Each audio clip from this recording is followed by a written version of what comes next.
বনদস্যুৰ বিৰুদ্ধে প্ৰাগ নিউজত ধাৰাবাহিক অভিযান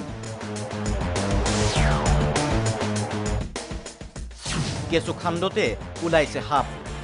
ৰাজ্যত অব্যাহত থকা কাঠৰ চোৰাং বেহাৰীৰ বিৰুদ্ধে অব্যাহত আছে প্ৰাগ নিউজৰ অভিযান উজনি অসমত তিনিচুকীয়াৰ পৰা নিয়ন্ত্ৰণ হোৱা এই চোৰাং বেহাৰ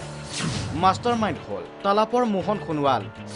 মোহন সোণোৱালৰ সহযোগী হিচাপে আছে গুণিন গগৈ ধৰণী গগৈ ৰঞ্জন গগৈ ৱাজিৰ খান উদ্ধৱ ডেকা ৰাজীৱ ডেকা চৌকত আলম বৰা মৌচম শইকীয়া ৰাজীৱ গোৱেল সুৰেশ পাটোৱাৰী সমৰজিৎ শইকীয়া বিতুল বুঢ়াগোহাঁই চিৰন্তৰ বুঢ়াগোহাঁই দুদুল কাজী প্ৰিন্স হাজৰিকা জান গগৈ লক্ষী নেওগ এই আটাইকেইটা কাঠচোৰৰ বিষয়ে ইতিমধ্যে প্ৰাগ নিউজত বিতংভাৱে প্ৰকাশ পাইছে এইবাৰ শুনক এইসকল কাঠচোৰ পাছিং মাফিয়াই কাৰ সাহসত ৰাজ্যত মুকলিকৈ চলাইছে চোৰাং কাঠৰ কাৰবাৰ চৰ্চালৈ আহিছে কেইজনমান বন আৰু আৰক্ষী বিষয়া সেইসকলৰ মাজত অন্যতম হ'ল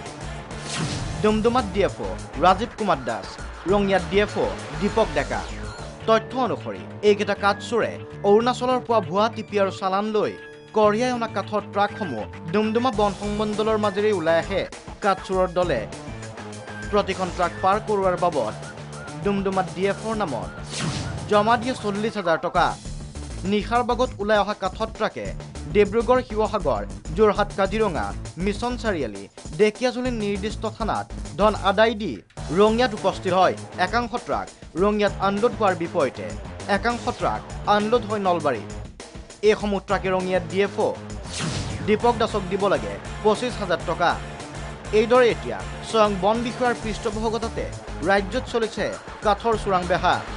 চৰকাৰৰ সিন্ডিকেট বিৰোধী অভিযানৰ মাজত এতিয়া এইদৰে কাঠৰ চোৰাং বেহা চলি আছে যদিও মৌন সকলো পৰৱৰ্তী প্ৰতিবেদনত ফাদিল কৰিম আৰু অধিক তথ্য ব্যুৰ ৰিপৰ্ট প্ৰাগ নিউজ